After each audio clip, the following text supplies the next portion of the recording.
Welcome to the bird media. నేను మీ Pawan Krishnamurthy. మొన్నేమో TMC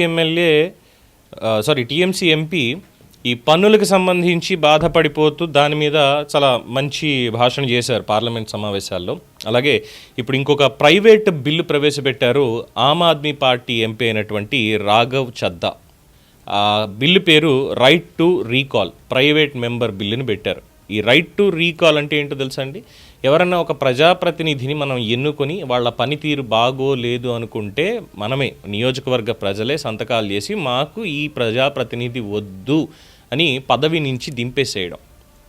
ఇది విదేశాల్లో గతంలో ఉంది. ఇన్ఫ్యాక్ట్ ఇది ఇప్పుడే కదా రైట్ టు రీకాల్ అనేది రావాలి అని చెప్పి గతంలో 2021-22 సంవత్సరాల్లో కూడా చాలాసార్లు మాట్లాడాం దీని మీద, ఈ రైట్ టు రీకాల్ అనేది. బట్ ఎలా అయిపోయిందంటే పరిస్థితి, ఈ రైట్ టు రీకాల్ అనేటువంటిది సాధ్యపడుతుందా? ఎందుకంటే ఇది డెఫినెట్గా చాలా మంచి బిల్లు అయితే చాలా మంచిదే, కానీ దాన్ని ఉపయోగించేటువంటి తీరు దగ్గరే అనుమానాలు వస్తాయి. రైట్ టు రీకాల్ అనేటువంటిది ఉపయోగించే దగ్గరే ఇది వస్తుంది. ఎందుకనంటే ప్రజాప్రతినిధుల్లో జవాబుదారీతనం పెరుగుతుంది, ప్రజల పట్ల నిర్లక్ష్యంగా ఉండేవారికి ఇది హెచ్చరికంగా మారుతుంది. ఇది ఓటర్ను కేవలం 5 ఏళ్లకోసారి ఓటు వేసే యంత్రంగా కాకుండా నిరంతరం పర్యవేక్షించే శక్తే మారుస్తుంది అనేది ఆయన వాదన. కరెక్టే, నిర్లక్ష్యంగా ఉండేటువంటి రాజకీయ నాయకుల్ని ఎన్నుకోకూడదు. మనం మంచివాళ్ళనే ఎన్నుకున్నాం అనుకుంటాం, కానీ తర్వాత సంగతి బయటపడుతుంది. అప్పుడు ఏం చేయాలి? తప్పు చేస్తే శిక్ష పడాల్సిందే కదా. మరి ఎలా? ఇటువంటి వాళ్ళు రాజకీయాలకు వద్దు అనుకుంటాం, మరి వాళ్ళందరినీ కూడా తీసుకురావాల్సిందే, తప్పేమీ లేదు. కానీ ఇక్కడ ప్రాక్టికల్గా ఉండేటువంటి దాంట్లో చూస్తే ఇది రాజకీయ ప్రత్యర్థులకి ఒక వరంగా మారిపోతుంది. రాజకీయ ప్రత్యర్థులు ఎవరన్నా ప్రజలు ఎన్నుకున్నారు అనుకుంటే నియోజకవర్గంలో ఒక 2 లక్షల మంది ఓటర్లు ఉంటే మెజారిటీ 1 లక్ష ఓట్లు ఒక అభ్యర్థికి పడ్డాయి. మిగతా వాళ్ళకి కూడా 1 లక్ష ఉన్నాయి కదా. సో 1,00,000 మంది సంతకాలు పెట్టారు, అతను ఎమ్మెల్యేగా దింపేసేయాలి అనేటువంటిది వచ్చిందనుకోండి, ఏమవుతుంది? 1,00,000 ఓట్లు ఆయనకు వచ్చి 1,00,000 మంది సంతకాలు పెట్టారంటే ఈక్వలే కదా, సరిపోతుంది అనుకుంటారు. మరి అప్పుడు పనిచేస్తున్నటువంటి వాళ్ళని రాజకీయ ప్రత్యర్థులు ఇలాగ చేస్తే, ప్రభుత్వాలను కూలగొడితే, ఎగ్జాంపుల్ ఆంధ్రప్రదేశ్ని తీసుకుందాం.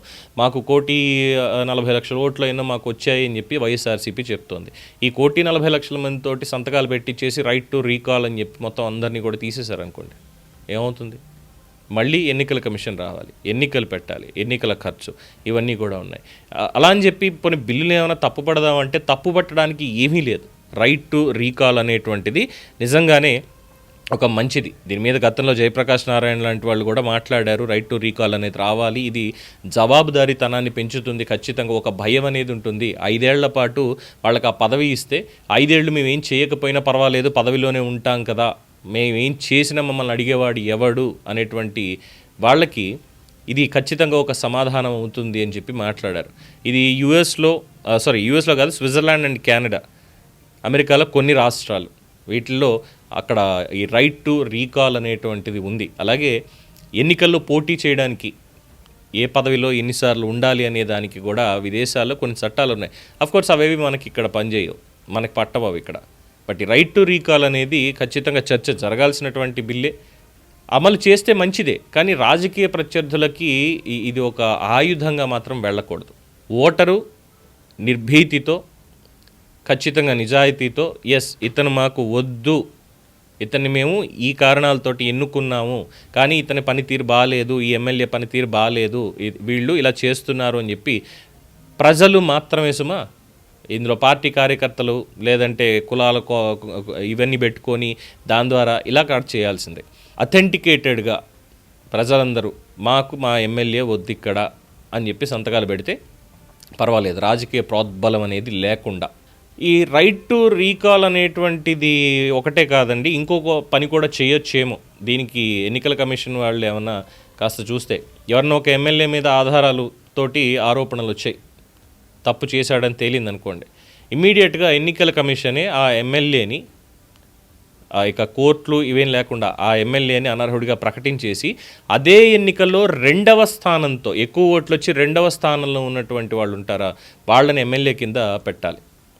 బట్ మళ్ళీ అక్కడికి వచ్చేసరికి ఏమవుతుంది? పార్టీలు, ఏ పార్టీ ఎమ్మెల్యే ప్రభుత్వంలో ఉన్నారా ప్రతిపక్షంలో ఉన్నారా, మళ్ళీ ప్రభుత్వం మారుతుంది అక్కడ ఒకవేళ అదే జరిగితే. ఎందుకంటే ఒక్క ఎమ్మెల్యేతో పోయేది కాదు. ఇలాగే ఉంటే మిగతా వాళ్ళు కూడా చూసి ఇదేదో బాగానే ఉందనుకుంటారు. ఆరోపణలు చేస్తారు.